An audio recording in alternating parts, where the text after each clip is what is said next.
Welcome, welcome, welcome, welcome to Mondays Beyond the Mic. This is the place where we go beyond surface level topics in relationships. This space provides us with an opportunity to delve into more personal and profound aspects of our life. Aspects of our lives. Get your words, use your words. Thank you for being here. Thank you for those that are returning. And if this is your first time here on Mondays Beyond the Mic, welcome, welcome, welcome. And before we go any further, co host, do you have anything you would like to say? Yes, good evening, everyone. As we know, tonight is the night before an election. So please get out and vote. It is our civic duty. And we want to make sure as you're watching that you like, click, share, and send us a super chat. We like super chats. Super chats. Now, as a disclaimer, we talk from our personal experiences. We also provide professional help at the end of the show. It'll be across the banner once we play it if you need some therapy or some counseling. Again, house rules, respect, respect, respect. That is our main rule here. I would like to state that if disrespect is displayed in the chat or on the platform, individuals will be removed or silenced from the show. We do not tolerate disrespect here on Mondays Beyond the Mic. Co host, take it away. All right. So this evening, we're going to talk about seasonal affective disorder, which we will refer to as SAD, and talk about how it relates in relationships. So, the effects of SAD, seasonal affective disorder, on partners with different temperaments. So, we know during this holiday season, people may act a little different, and we're here to just kind of help and coast through and help make relationships better, really.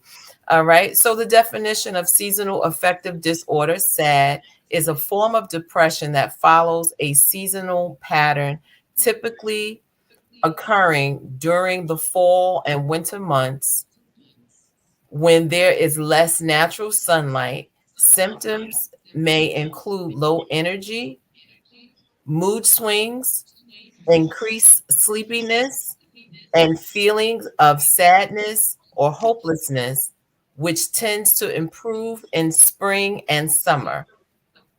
Tonight, we will provide an understanding of the seasonal affective disorder SAD through the lens of temperament types: the sanguine, the choleric, the melancholy, and the phlegmatic, and offer insight into how each personality may uniquely experience and respond to seasonal downturns.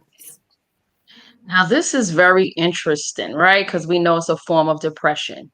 So, before we even go any further, we also want to acknowledge that it's the holiday season. And this season can be difficult for those who have lost loved ones. So, our prayers are with you. And if you need help, if you need counseling, we will provide that at the end of the show, or you can just read the banner at the bottom for some therapists and counselors that can help you. Now, again, as co-host said, on tonight's show, we delve into the quirks and the clashes that arise when seasonal affective disorder meets your unique personality. Ever wonder why your optimism sanguine partner starts missing summer selfies? Your gold glitter choleric struggles with winter's productivity freezes, or why your sensitive melancholy needs all the cozy blankets while your calm phlegmatic just wants a Netflix marathon. Tonight, we will explore each temperament's feels the chill of winter blues in their own way, and how partners can turn frosty misunderstandings into warm, supportive connections. So grab your hot cocoa. I don't know, we need hot cocoa yet. Grab some tea, grab a cool beverage, grab something, and let's get into the show. Co-host, take it away. All right, so we're going to talk about the sanguine, which is the social, enthusiastic, and optimistic type personality. So, experience of SAD, which is seasonal affective disorder, the sanguine thrives on social interactions, excitement, and spontaneity, making them especially vulnerable to the social withdrawal and low energy that SAD can bring. It reduced outdoor time and social gatherings may lead to feelings of loneliness, restlessness, and irritability. Here are the challenges. For SAD, it can diminish their natural optimism, causing frustration as they feel trapped by low moods. They may experience a loss of motivation and difficulties maintaining their usual energy. That's a lot. It is. And I can see how it can affect you because also, right, it's dark about what, 6 o'clock now. So that whole I feel it. And I'm not even a sing wing. So I feel it is more dreary. The day is more slow, but also coping penguins can benefit from engaging in social activities. That's one thing they can do, even if indoors. Create an indoor party if you need those people around, and schedule regular video calls. Stay in touch. There's many ways. Social media, right? We can do Zoom calls. There's Teams. There's all kinds of ways for sanguines to stay in touch and keep their energy up. What do you think about that?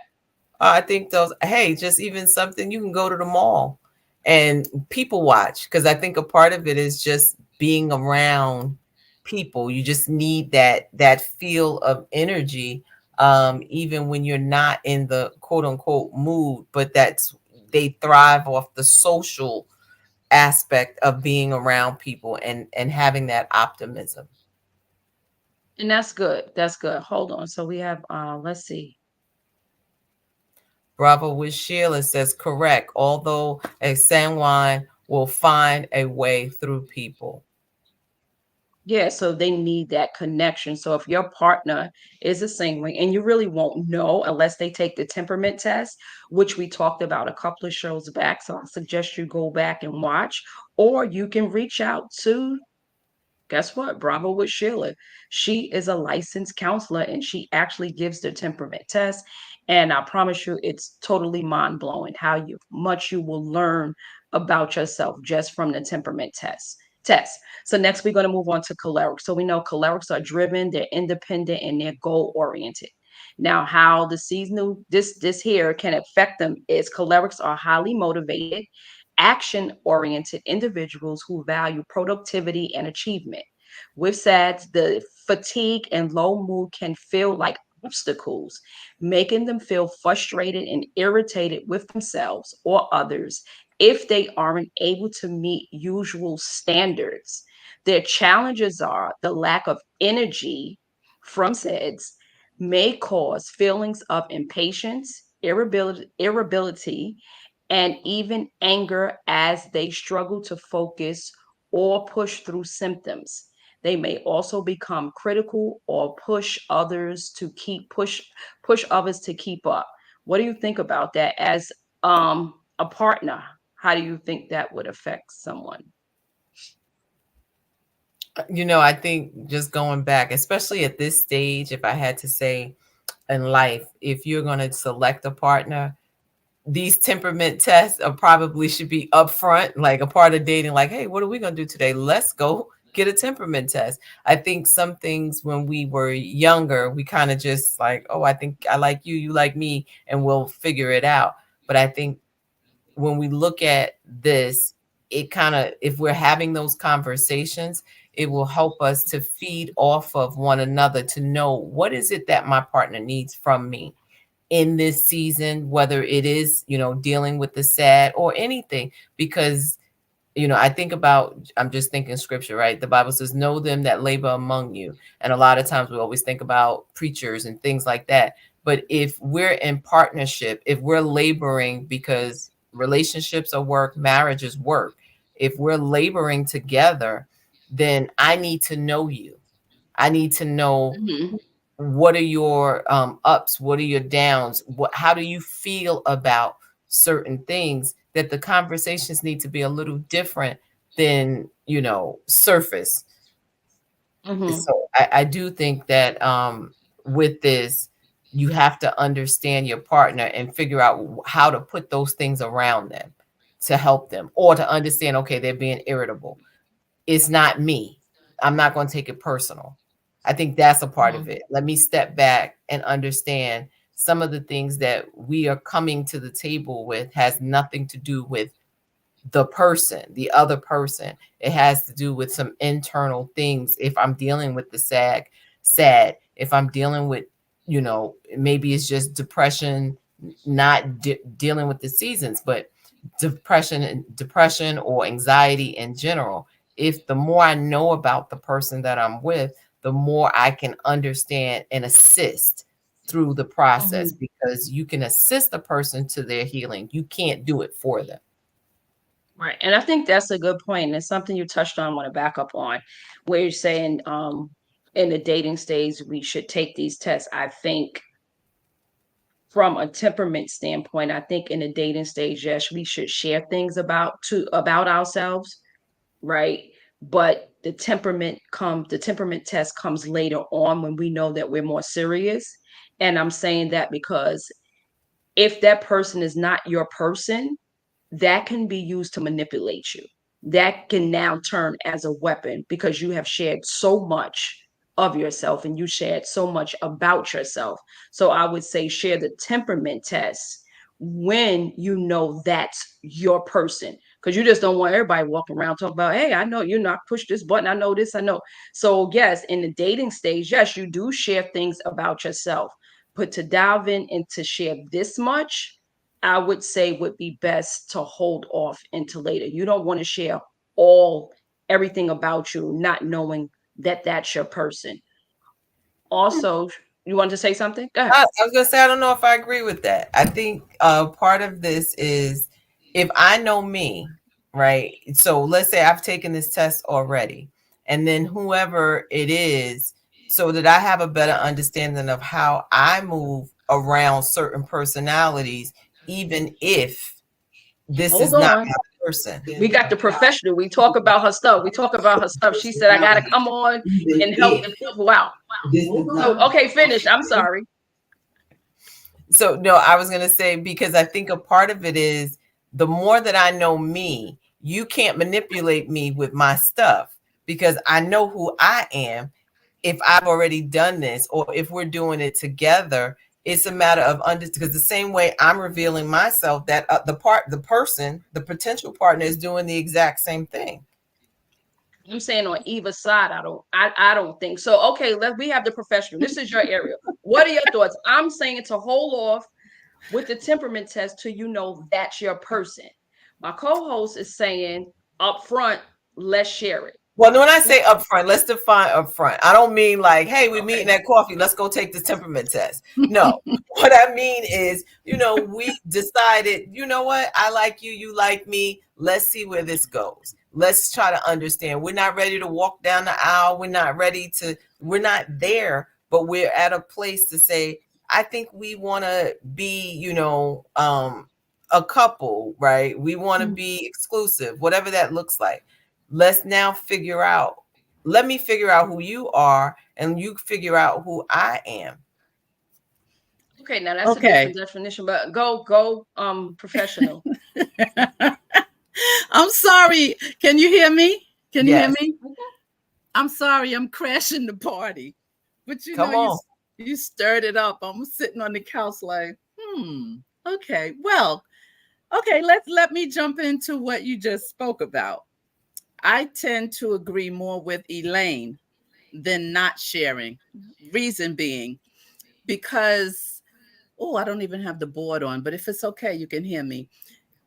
When you're getting ready to date someone or you're dating someone, the best way to understand each other to go further and see if you're compatible is to look at the temperaments, because you waste time thinking on the outer skirts, oh, this is great, we're great.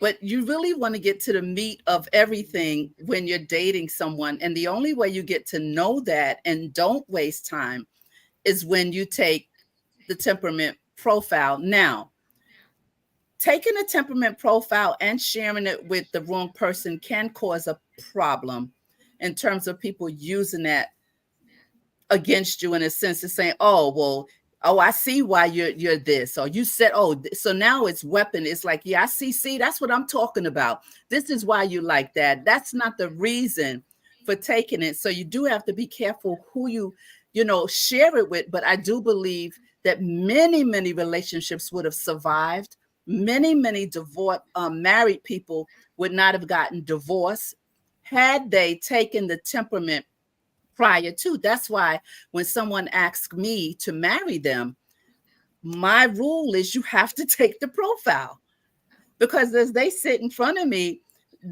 after we're finished with the first session, they're looking and some of them are laughing because they're like, I don't really know you. We get married in a month or 2 months, but I didn't really know that. I was wondering why she always want to stay home and watch Netflix.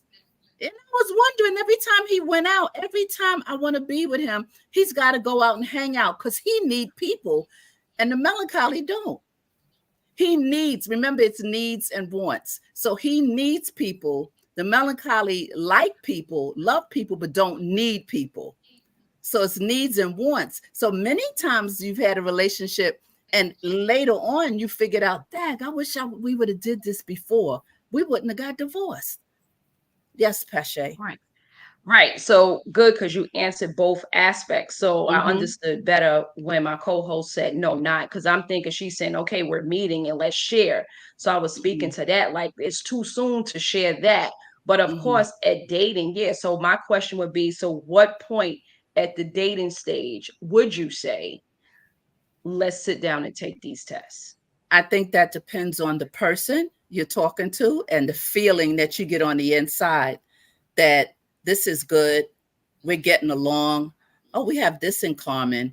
It's when you get comfortable, is when you feel that thing that goes off where you feel, oh man, I really like him. Oh, I really love her. I like the way she talks.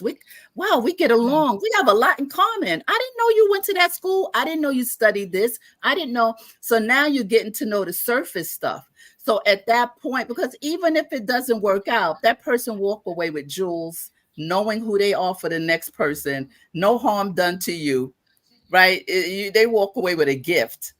But it does cause, now caution and trust, right? A lot of us have a trust factor where we don't trust people right away. So again, it's when you have to get out of your own way, because who wants to waste time? You want to know the deepness and how this person tick. How, don't talk loud in the morning, because sanguines will be and melancholics be like, oh, like, shh, it's early. It's early, and the same would be like, well, what's up? What's up? Play the music. Da, da, da. And the melancholy be going off. Now, if you're living together, you could be like, oh no, we can't work. But you can work if both of you understand what you're feeling while I play loud music and you want to be quiet. So then the compromise comes. All right, I'll play music 3 days out a week. You got 4 days quiet, or whatever way you could compromise Put your it. AirPods in and go over there and listen, and I'm Or, quiet over here. What? but at least the thing is you understand. Understand? It's not an Mm-hmm. argument. It's not, because most times it turns into an argument. Like, I wake up quiet. I don't like loud music. Yeah, well, I'm not you. I like loud music. Gets me going for the day. And then And, it's a beef. It's a beef. Mm-hmm. yeah, I was gonna say, I think, I think this is really good. I think especially if you're looking in an older perspective, right? Like, okay, couples that are together, they may have figured it out. But if you are looking to go into a relationship at this stage, right? Mm-hmm. Mm-hmm. So it is even the more important because you've lived by yourself. You've done all of this stuff. Now, if you are thinking about, I like to call them two kingdoms coming together, Mm-hmm. then we need to know how we tick. For sure. Because if not, to your point, that one little thing, like, did you roll the toilet paper the wrong way when in my if we're not it'll be like, why y'all want to get divorced again? Because I like mayo, and I like Hellman's, and you like Miracle Whip. Miracle Whip. Right. So we have this whole argument and anybody else who has been married is like, are you for real right now? And you are, because you haven't communicated those little simple, and I don't want to call them little, but Mm-hmm. things that could have been dissolved or resolved. Easy, um easy. we understood who we are, and it's not about, or it's more than just, oh, I think you're fine, I think you're cute, oh, what do you do for a living, what do I do for a living, da, da, da, da. Yeah, You can look great on paper with someone, right. but when you're actually in the relationship, you guys are horrible because Yes, your personalities are just two, yes. two people can be great people, but they're not great for each other. Yes. Yeah. And imagine two alike. Imagine two extrovert, the choleric and the sanguine together. Imagine those two together. Like both of them are racing through very intense people, very outgoing, very go, go, go, and that kind of thing. And sanguines are so impulsive, and cholerics are very structured. You were talking about the choleric. The choleric, there's something dangerous with a choleric, is what we call burnout. That's the temperament that will burn out, opposed to the other three temperaments, because they work so hard. They're so driven by nature. By nature, they can't help themselves. They're driven, driven, driven until they one day they just collapse, can't even get up to go to work. They burn out. So Wow. they have to learn that about themselves. They got to get that signal. Okay, I need to step back. All of us have to get those signals. Yeah. And I think having Yeah. And I'm gonna partner, I'm sorry, having a partner that can balance you out to say, you need to stop, you need to slow down. And because if I trust you, then I'm going to trust your words because Right. you're my mirror. You see, like, I see you spinning your wheels. I need you to press park right now. And we're going to Yeah. park and we're going to go do this because you need to recharge, or you need to, whatever it is that the partner needs. But I think it all starts with once we get the understanding of who we are, what are our Hmm. personalities, or what's the dominant, because we can have a little bit of each of them. Yes. But when Yes. I Because you're understand, right. Because there's a blend. Right. right. So when I understand what is the dominant personality, and because you trust me, if I'm saying to you, hey, let's go out, let's go get some sun, let's go take a walk, let's go see the people, let's go, you're going to go because it's me, or vice And that's versa. good. Go And because that's it's you. good. And that's good for a choleric or sanguine to do that to a melancholy, because melancholies could stay in the house forever. So they need somebody to come and say, how long you been here? Let's go walk in the park. Right? Blind, too many people. Come on, let's go get some fresh air. And then they find how much they've been missing by being secluded. So it's good, the opposite. and that's all I was gonna say before my co-host stated it.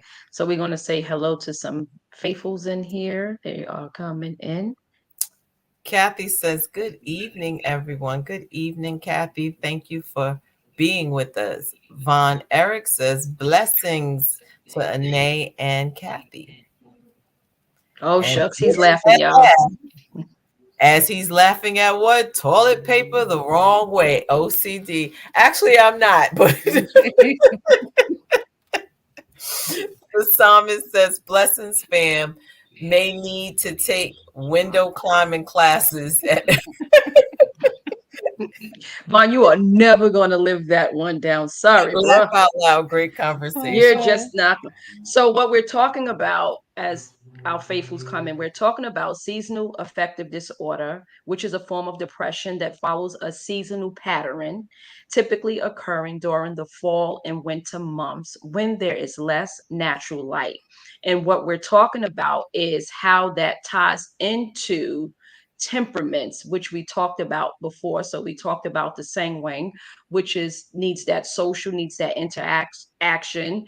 They're enthusiastic, they're optimistic, they're ready to go to the party, they're ready to turn up. The cholerics, as you heard, they're driven, they're independent, and they are goal oriented.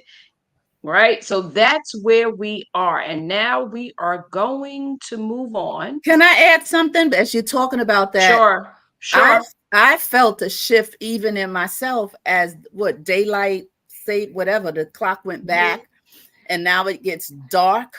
Like before, it was just light at 5 o'clock, 6 o'clock, 7 o'clock, sometime almost 8. It was still sun out. It was still shining, and I find that I'm more upbeat. When the sun is out.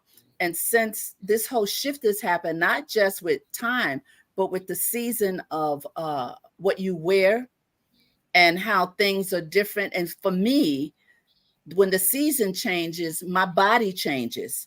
And when my body changes, the things that I'm dealing with in terms of health, when that shifts, then I feel it's trying to make me have that downtrodden feeling, because now I can feel, because people who have had surgery and going through certain Mhm. things can feel the climate, and the climate deals with your emotions in terms of how you deal with it. So with me, I think I spoke to you, Coco, and I was like, oh God, here comes this shift. I woke up, my whole leg, my back, my this. It's because the weather shifted. I said, it's the weather, which kind of sat on me to try to make me, oh, that what you're talking about, that whole I Hmm. don't want to do nothing. Oh, here we go. And so it's so important when you were talking about, I said that even affects the weather, being that now it's 4 or 5 o'clock, it's dark. Yesterday I tripped out. I was like, it's only 7 o'clock. Oh my gosh. I was like, what am I do now? Like it's normally eight. I'm like, it's only 7 o'clock. Okay, get the book, read the book, do some studying. It's like, all like, what do you do? Yes, Mm-hmm. happy for the extra hour to rest, but again, getting up and it's dark. So it's Mm-hmm. darker longer, which makes it like Mm-hmm. blah blah more dreary. So before Mm-hmm. we move on, co-host, I also wanted to, for the people that's just joining, we were saying earlier that we also want to acknowledge that this is a tough time. Holiday season is a tough time for people. It's not an easy season for everybody. And we acknowledge that the season can be difficult for those who no longer have their loved ones with them. So our prayers are going out to you. We have help at the end of the show and going across in the banner. So yes, we understand this is a difficult time. It's not a celebratory time for everyone because we've people have lost family members. Okay, I'm gonna leave. I'm gonna drop down now because I just want to pop on and Well, we're say talking hello. about Mars, or So yeah, we have more. So you might as well stay. Okay. we're going through all the temperaments. So, co-host, take it away. So next is the melancholy, which is thoughtful, sensitive, and detail oriented. Experience of sad melancholics often have natural tendencies towards introspection, sensitivity, and perfectionism. Sad can amplify their emotional sensitivity and lead to intensified feelings of sadness, hopelessness, or self-doubt. They may ruminate more on negative thoughts, especially as they spend more time indoors. The challenges that they face, they may feel overwhelmed by their emotions, dwelling on sad memories or perceived failures, and have difficulty staying positive. The lack of sunlight may contribute to fatigue, making it even harder to maintain a positive outlook.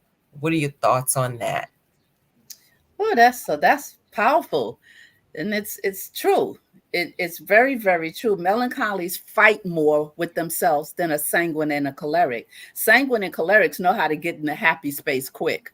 Like they just get in a happy place quicker than a melancholy and a phlegmatic.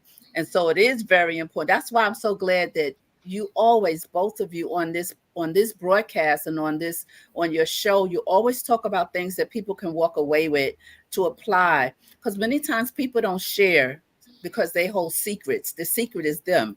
They hold themselves as a secret, right? And they think people will say something that they're less this or this, that, and the other.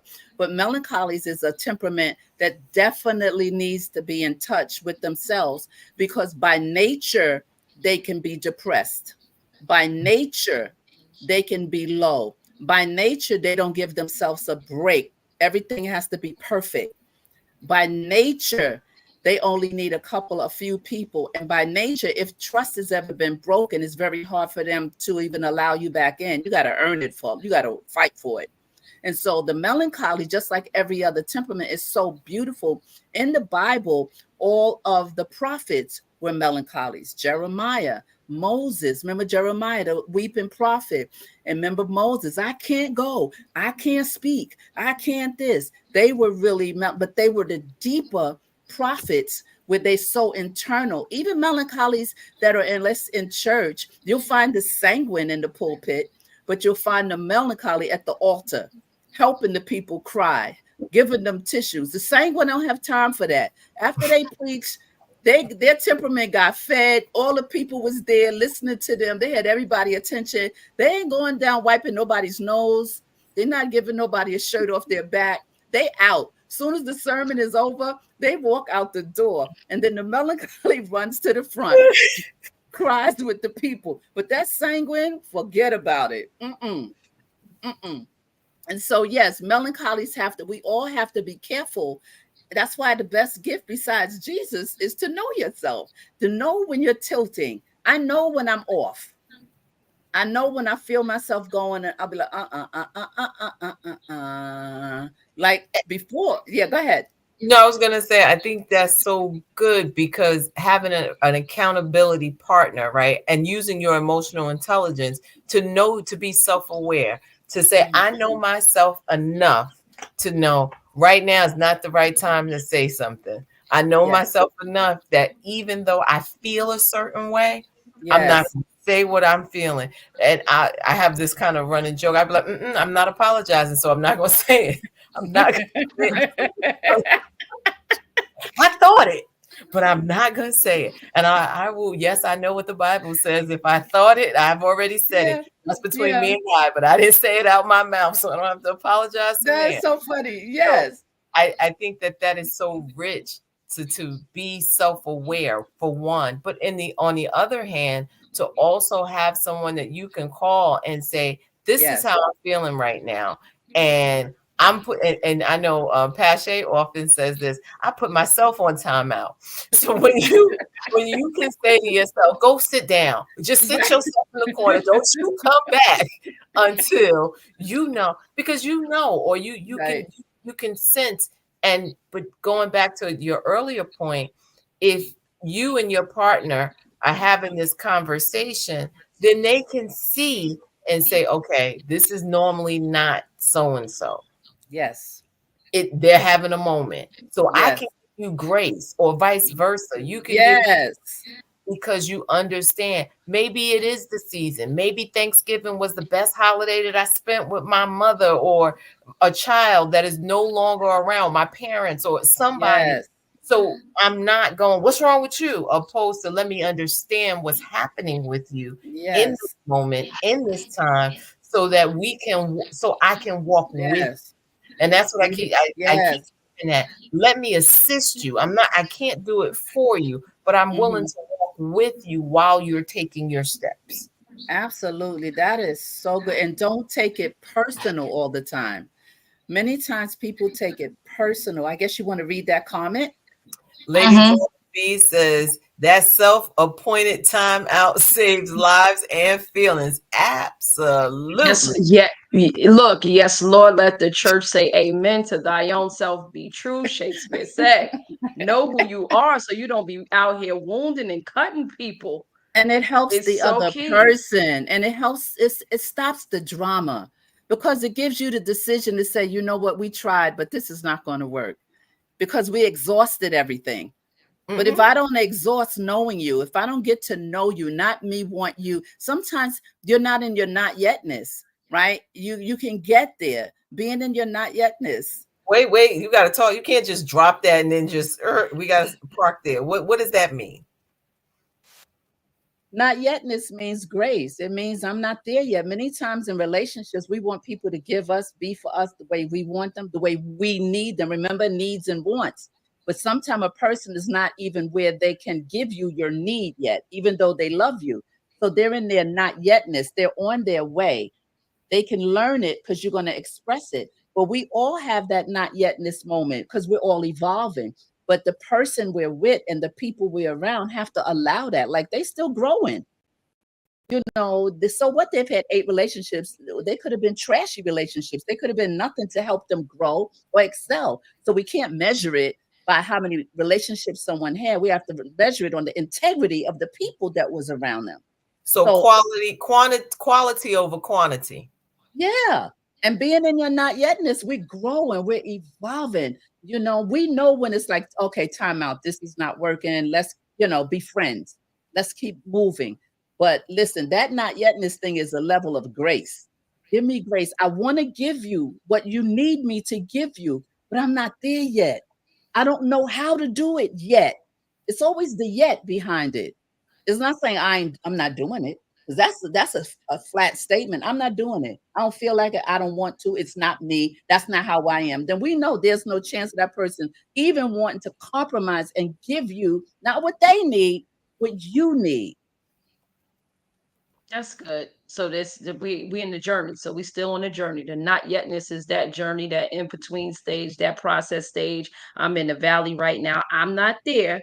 And the thing is, I'm not telling you no. I'm just not Right. there. So it's Right. not. So there's still hope. The person will Yes. still have hope and still okay work with you if that's Work. what they choose to do with that grace. Correct.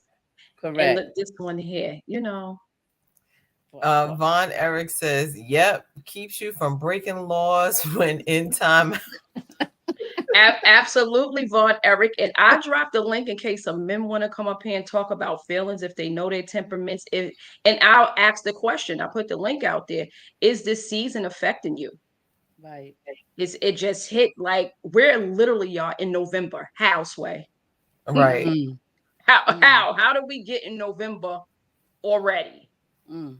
So are we the only ones that's feeling seasonal affective disorder or someone in the chat feeling it? Let us know how y'all feeling out there.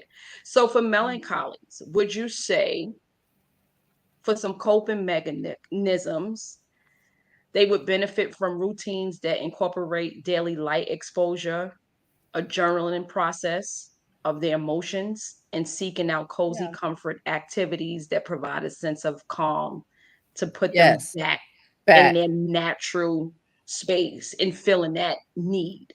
Yes, because they're introverts.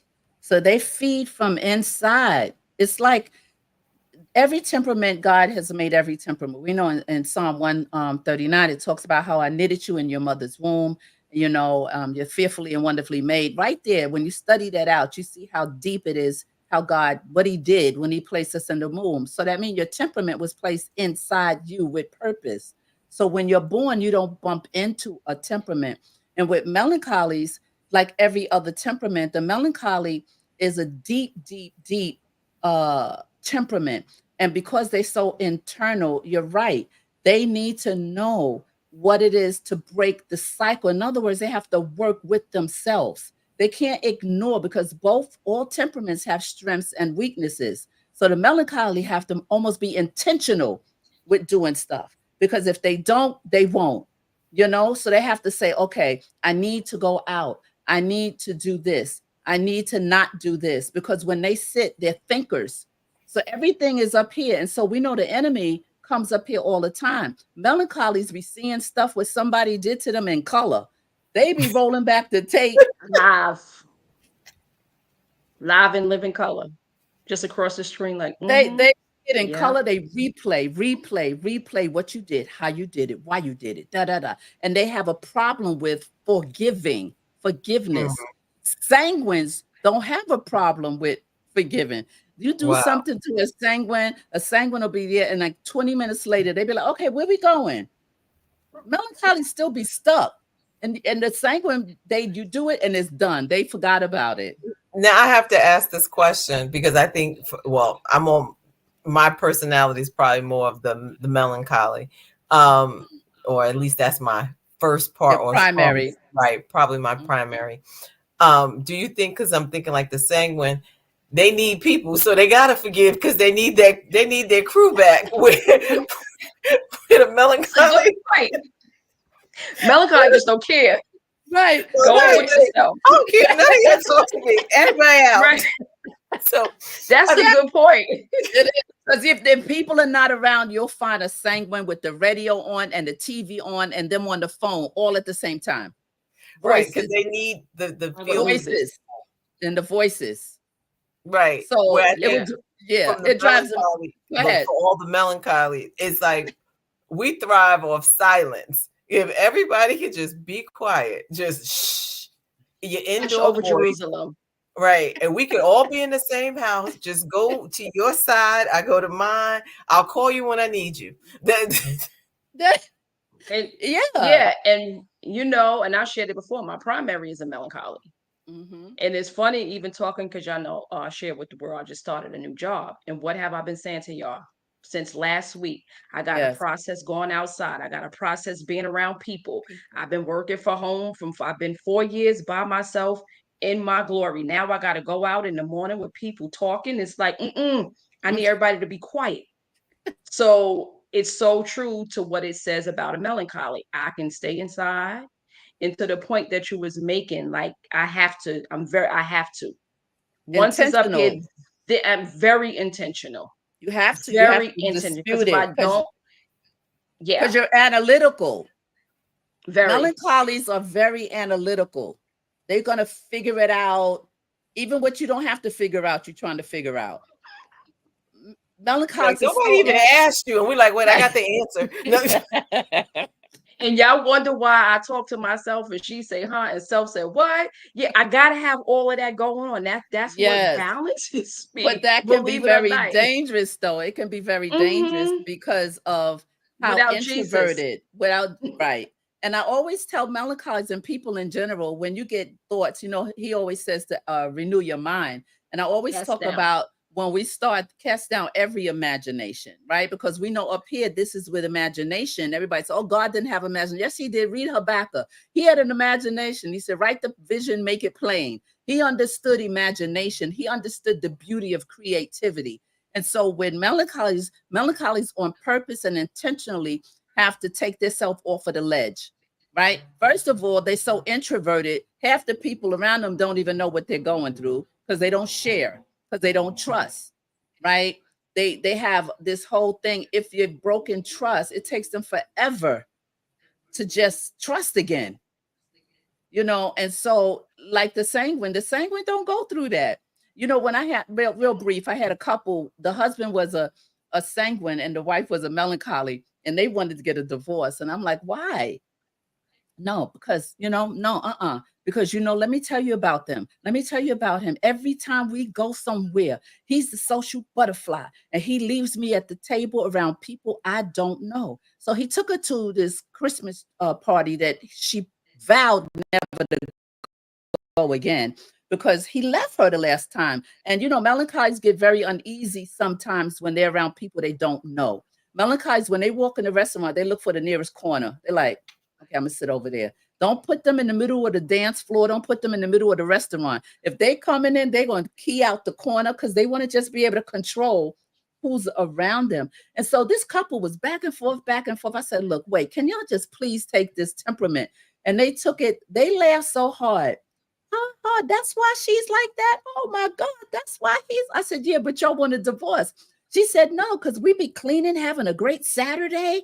And then next, he gets a phone call, and he's out the door. He just drops everything. He And it's literally like, leaves her in the dust, huh? No. to go to people. The guys is playing ball on the court. He's tired of being locked up with her. So she thinks he's putting people before her, when it's not that. He's satisfying his need, which is people.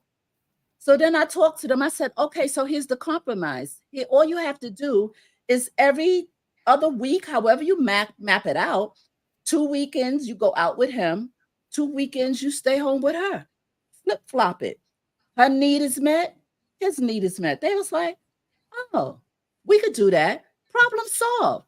Now, no longer are they fighting about. She used to think he was going out to meet his side piece, and she had all kind of stories when he would go, like, because she's thinking, where's he's going with a woman? He's leaving me. It had nothing to do with that. He needed people. We have to stop pressing people to be who we want them to be, because it won't work, because God designed you like that. You didn't design yourself. So your needs and your wants, whether you a Christian or you're not a Christian, always remember this: your needs will be met in a godly way or an ungodly way. Well, you better So say. let's take a break. Go Oh, ahead, I'm because we have sorry. a I lot have of a comments. question. Because as you were talking and you were talking about the prophets, right? I know I just jumped over, but Mhm. I was thinking, is a part of that why when we looked at the major or the minor prophets and God trusting them, because they were so internal, that they're more likely to be more His heart. sensitive. Yes. Each Okay. each each temperament love God, but you'll never find a temperament that love God as deep as a melancholy. Come That's why on, say it for the people. it's a deepness because it's innate. It's totally like I said, the sanguine love people, but they love the crowd. They want to show off. So imagine a sanguine that's not saved, where they at, doing what they do to get their temperament fed. Oh Right. God, who They in them knows? streets. They in them streets. You know, Yeah. Okay. Mm. they Let's do need a commercial break. yeah, okay. Let's go because they talking to us. Vaughn says, also keep ha ha Vaughn. He says also keeps you from going shopping with your woman. You're gonna Just keep leave being the credit aggressive in card. the Just comment. leave the Dawn, card. I don't need you lady, to go. Just leave it when right? Lady Dawn B, you see this? He's still being a gangster from the comment section. the psalmist says, I've learned in the last 2 years that when you are the person people lean on and look forward to your personality, personally, but it's extremely difficult. But identifying it is the greatest healing as you move forward year after year. Mm, Yes. Mm-hmm. I mean, I think when we look at it in any of this, is I have to know myself, right? Because I can take this temperament with my partner and I can be so busy on this is what he needs, or, mm, and not figuring out who am I and what is it that mm. I need to thrive. True. A lot of times, you can see relationships or people who like, oh, I just need to please the other person. It doesn't matter what they do as long as I understand everything about him, Yes. you know, and not putting the value on yourself to say, wait a minute, what is it that I need so You that violate. right. And that my needs are being met. Where you talked about the needs and want. You may want him, but you Mhm. need you. Right. And I And think when if you do that, you're violating yourself. So, one thing you have to absolutely. understand is you don't allow people to violate you, and you stop violating you by bringing people into your space that you know are not going to honor you, by bringing people that's trying to make you go out to 20 parties when you want to stay home. And, just violating. It's like when you have children and say you have two kids in the crib, and one is with the rattle and the other one's just chilling. No, both those kids gonna grow up.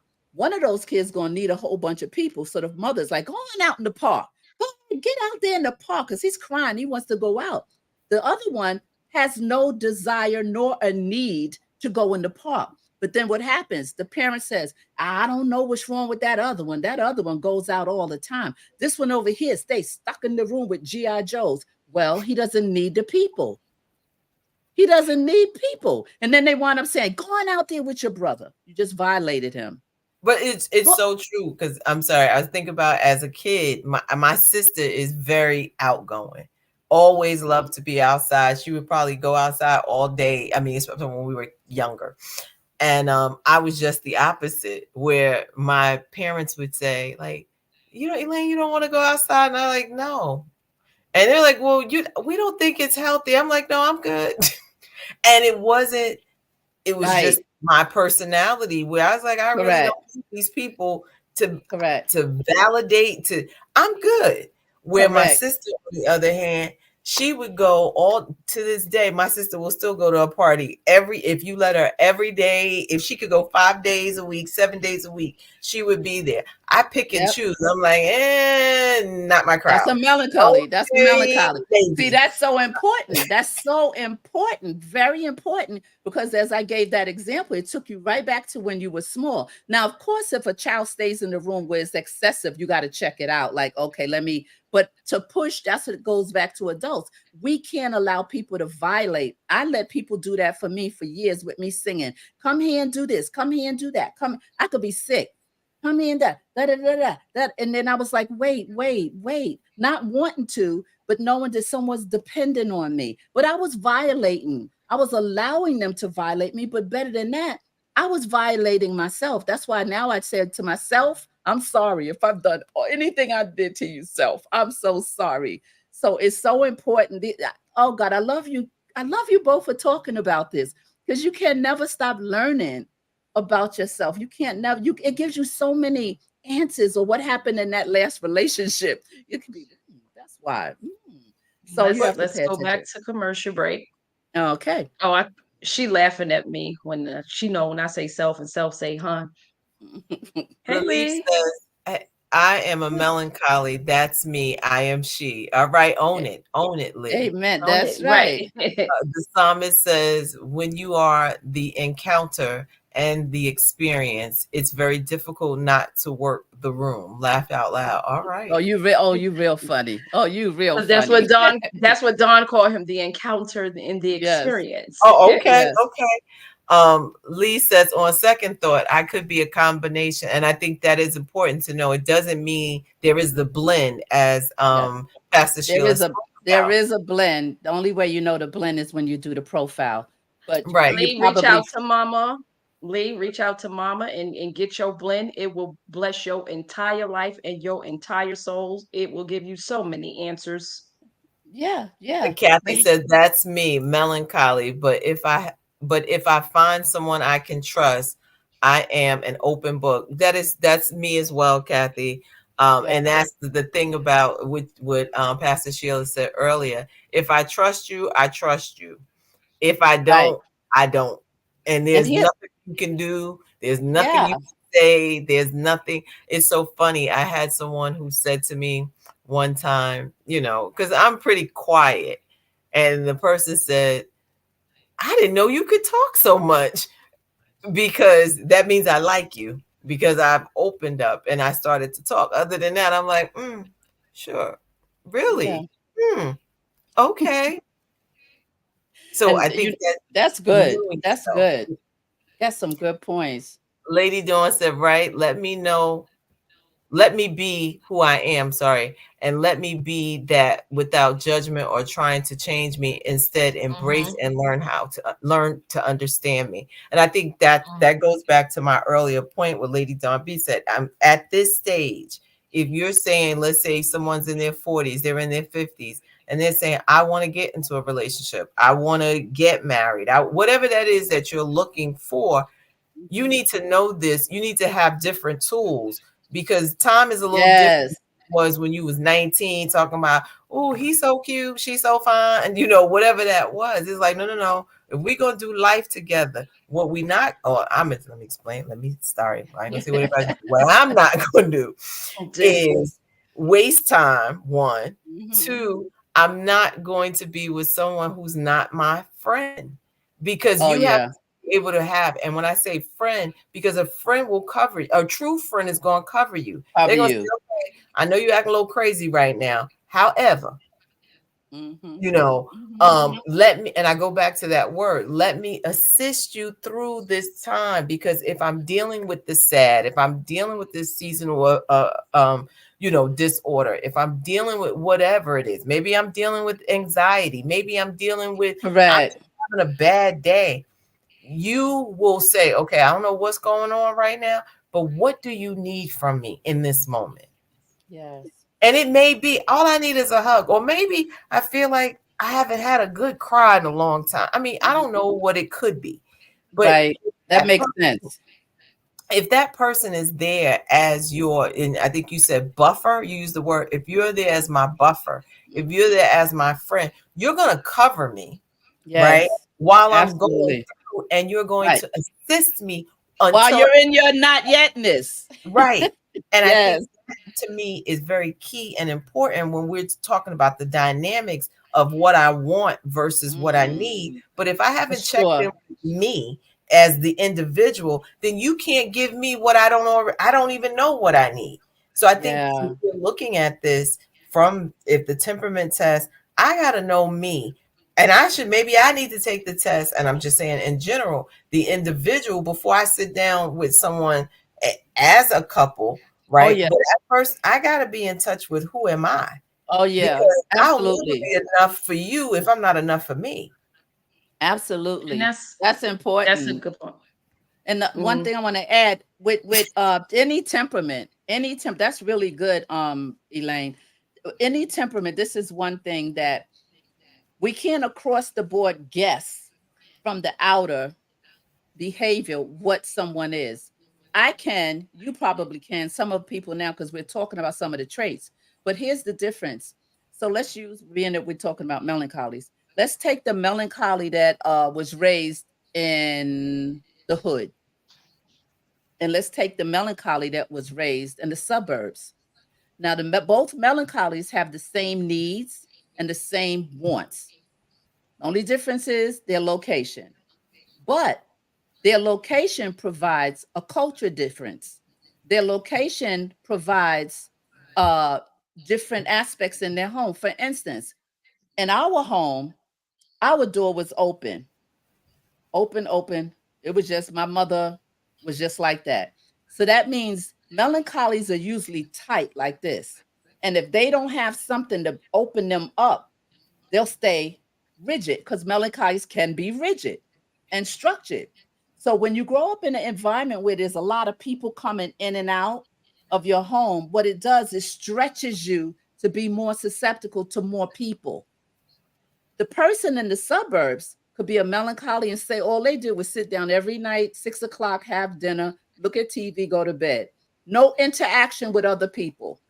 That melancholy is going to be totally different in behavior from the melancholy that grew up in the hood with all the people in their house, because the learned behavior and the environmental impact, it shapes us. So melancholies or any temperament will respond differently based on where they come from, but their needs, take that same girl from the suburbs and the projects or whatever, and their needs will be the same, but it won't look the same Mhm. because of where they grew up. So sometimes it's not easy to say, oh, she must be a choleric. Nah, you can't say that. You don't know where she was molded and shaped or whatever. Oh, no, I know she a melancholy. Nah, you don't know that. So in school, they always taught us, don't be going around talking about you this and you that, because that blend makes a difference. If you're a melancholy phlegmatic, which you didn't get to, you're a double introvert. Go ahead, I yield. Commercial, because they've been talking. So I love our family. They going at it. Lady Vaughn know Dawn what's up, said, Vaughn, you know what's up. And there's that because laugh. Vaughn is a chat gangster. He talk a good one, but The he psalmist said, talks leave good. my brother alone. Laugh out loud before I get the tape. Okay. And listen, look, he coming for you. Anyone notice Pastor watch G.I. Joe? Isn't Lady that what you little boys played with? I don't know. I don't have boys. Lady Dawn B says, say it, Dr. E. Not at this big age. It just ain't happening. My time is precious. Absolutely. And then Mhm. oh Vaughn says, or Dr. E, you may need to just go shopping. Just a go. I can do them both. How about that? Now look how we share pieces of our temperaments and what we do, and Vaughn is weaponizing it. You see what our Uh-huh. brothers doing to us? Hmm. I have to with Oh, these Harlem women. All right. You that's know, right.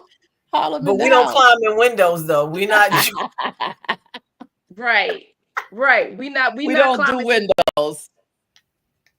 and sit in the dark and Right. flick the light and wait for you to come home and then move in with the and then we person. live But we together. digress. No, Right. We Vaughn, digress. We gonna move on. you need to come up here, Vaughn. We gonna move on since you want to start some stuff, but Mr. Vaughn Eric, Uh-huh. because we are down. We look, he is cracking up. Don't y'all hear him? I hear him right in my ear. wait, That but laugh. remember to like, click, share, give us some super chats because I'm not sure how many people are aware, but Yeah, we want to be we aware. need that 13 watching. I don't know how many in the chat, but I hope y'all hit that thumbs up button on the way in or the way out. Okay, so we talked about melancholies. We spent some times on melancholies. So we're gonna Yeah, talk we about the did. phlegmatic now. So Oh. phlegmatic, they calm, they lay back. Phlegmatics is flowers and trees, trees and flowers. We're skipping through the tulips, la la la la la. So Uh-huh. that right, that's phlegmatics, right? So let's Correct. see. Phlegmatics can benefit. Nope, where am I? So I'm talking about how they can benefit from it. But Mm-hmm. let me go back. Let me go back. Let me go back. Okay, phlegmatics are naturally calm easygoing, and often enjoy quieter activities. Seasonal affective disorder symptoms like fatigue and low motivation may Mm-hmm. initially align with their natural disposition, but prolonged symptoms can lead to an extreme lack of energy or Mm-hmm. motivation, Mm-hmm. deepening withdrawal and passivity. The challenge is they may become even more withdrawn, finding it difficult to engage in activities or connect with others.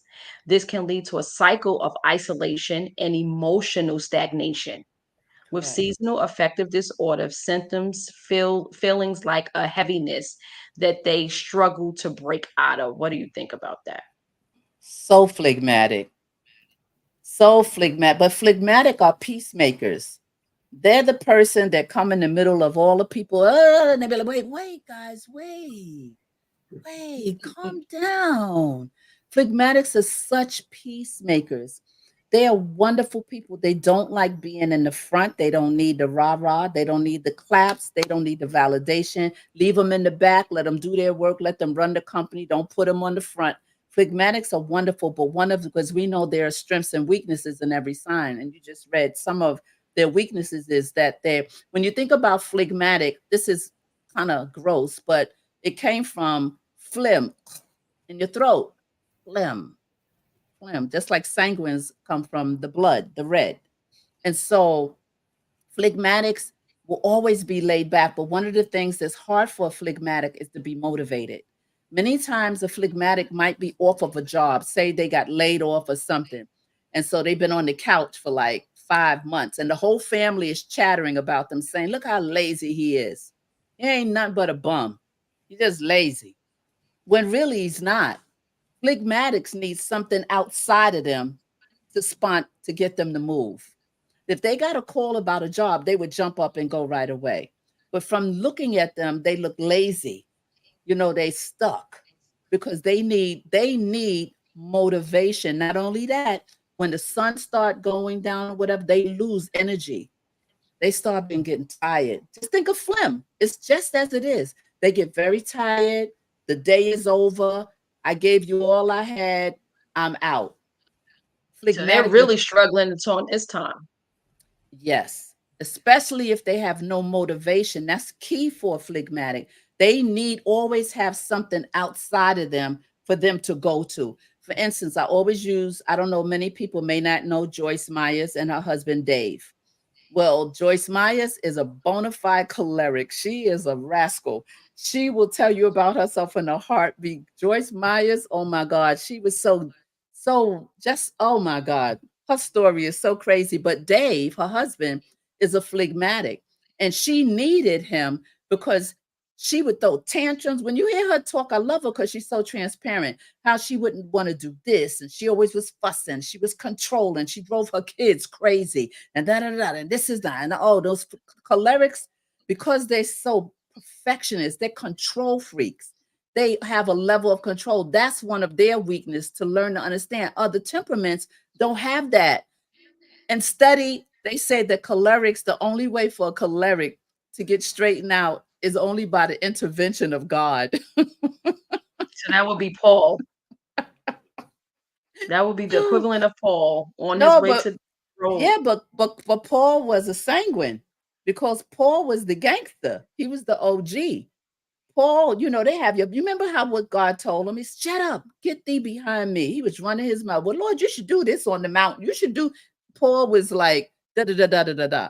But with the phlegmatic, they really, really, in a time like now, their whole nature is drawn in and drawn down. They always need motivation outside of them. Great people, but I mean, but he was Joyce Myers balanced. She could never, she tell you every day, she could never be where she was if it wasn't for Dave.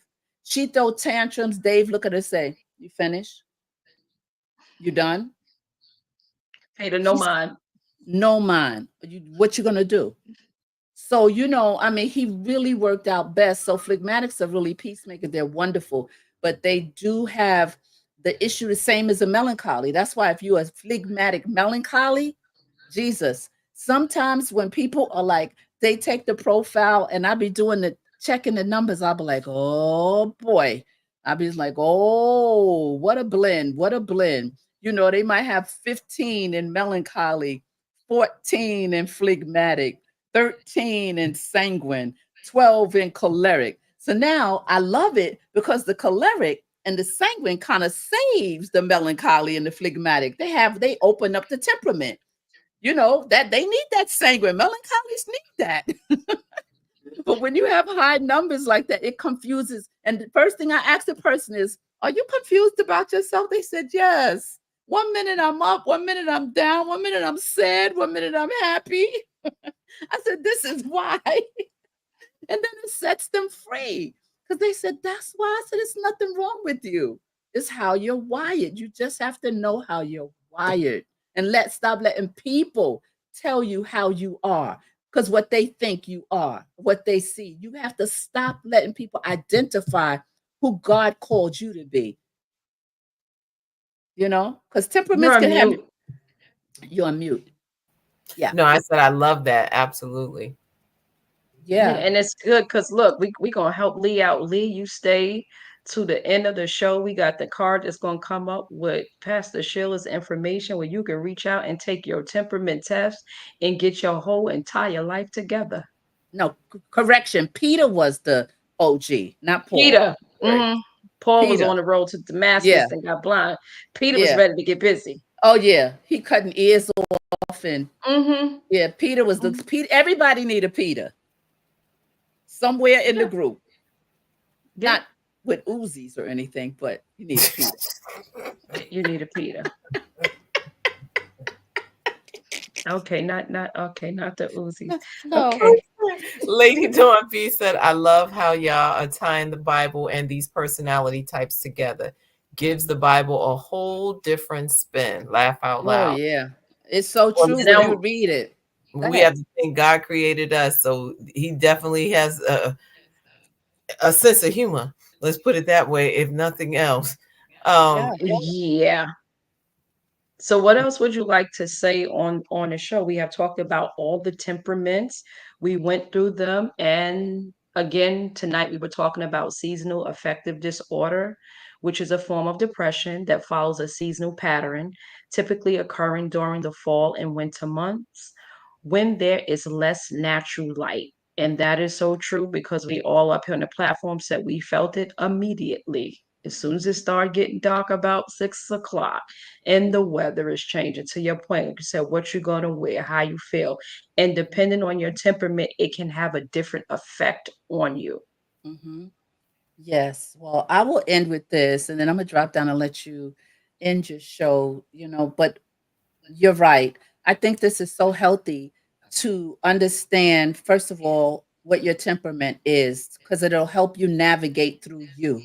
Because we definitely get in our own way and we get in our own head. And sometimes we just need to get out of our own head. And knowing this and absolutely putting this piece along with the seasonal, I love it because even with what you're talking about, I noticed my behavior changing. I noticed my thoughts were changing. And I would like to say to all of you, everyone is in a different space and time in their life, in their season. Some of women are looking for mates. Some people are going through, as you said, the holiday and gearing and getting emotionally all geared up because they know this is the season they lost someone. So they're expecting themselves to be downtrodden. Don't do that. Just live each day like it's your last and always think of the person that has left you. What would they say? What would they want you to do? That'll help a little bit. But when you go off on your emotions, and especially as we broke down the temperaments, the sanguine will deal with it for a minute. Choleric, they so controlling, they'll do something. But those two introverted temperaments will suffer more because they're introverted temperaments. So I would say this is so powerful to know yourself, and especially in this season where how many of you knew that this type of season, this disorder existed? Now it gives you answers on why you feel the way you feel, but don't use it as an excuse. One thing you should never do is use your temperament as an excuse. Say, oh, well, Pastor Sheila said that's my weakness. No, that's your weakness for you to get better. That's not your weakness to excuse yourself to do something that you know better about. Like, you got your strengths, live out of your strengths, but work on your weaknesses. Don't allow yourself, and that goes back to what Pache was talking about. When you share your temperament with people that you don't yet know, they can use it against you. So you must be careful with that. But don't you dare use your weakness to say, oh, well, I'm in my not yetness. My weakness is no, no. Work on your weakness. Keep living. Remember, when nothing changes, nothing changes. If you'd like to do the profile, the information will be on the screen. Pache will tell you she did hers when she was 9 years old, and she did it over as an adult. Your temperament never changes, right? Why? Because God placed it in your mother's womb while you were being conceived, while He made you. And so, as you grow, when she was 9, she didn't understand everything about it, but she started to understand You're some of the referring things. to your granddaughter at 9. You did yours at 9. You and Nicole. Yeah. Okay. You just Okay. don't Well, remember. 9. Yeah, yeah, you did yours first before the grandkids came. And you was just young, and the temperament she had, it was like, oh, okay. But as she got older, she began to see, oh yeah, this is for real. This is me. So your temperament will never change, just your behavior would change, and how you work on yourself and the blend that God has given you. And no one has a bad temperament. Everyone is fearfully and wonderfully made. Amen. Amen. And I will say something and throw it, get pass it to my co-host so she can say something. And I would say with the temperaments, what we talked about, self-awareness is key. And again, before you share it with someone else, take it for yourself so you can learn yourself and why you do the behavior, why you have the behaviors that you have, and learning your needs, not your wants. And then once you learn your needs, it would explain so much. You won't think, oh, something's wrong with me. No, it's just the way God wired you. It's nothing wrong Mhm. with you. And then again, to Pastor Sheila's point, don't use the weakness side to say, oh, this is just because I'm no, because even for me as a melancholy, I'll share something with the thought process. I live up here.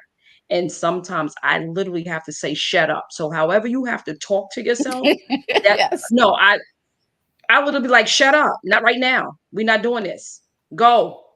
And that's one of my favorite scriptures too. I cast down every imagination Imagination because that this thing exalts goes. I'm itself analytical. I think all day. I think in my all sleep. day. I wake up thinking. It Yes. doesn't turn off. But had I not known that about myself, how I was going to say something. I was going to say how much more nuttier would I be?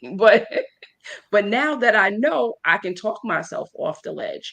I can have those self conversations and self reflections. And to my co-host point, like I said, I always say I put myself one time out because I know that it's like I need to go sit down somewhere. Right. So I would say just take it for yourself. I would just end by saying, one, know that you're enough. And I think not being afraid of who you are, and do not try to conform to something that you're not. Doesn't mean that we don't work on ourselves to become a better version of ourselves, but we should not look to become someone else or what we think is ideal for another person. So when you accept yourself for who you are, flaws and all, you become a better person because you get to know you, and you get to change the things about you that you want to change, not for anyone else, but for yourself, because you are enough and you are absolutely worth it. And there is more in you. And we want to thank y'all for tuning in. We want to thank y'all for watching. Stay tuned because the information is coming up right now. So you And can get vote, yourself vote, some. vote. If you have not, please vote tomorrow. Our lives depend on it.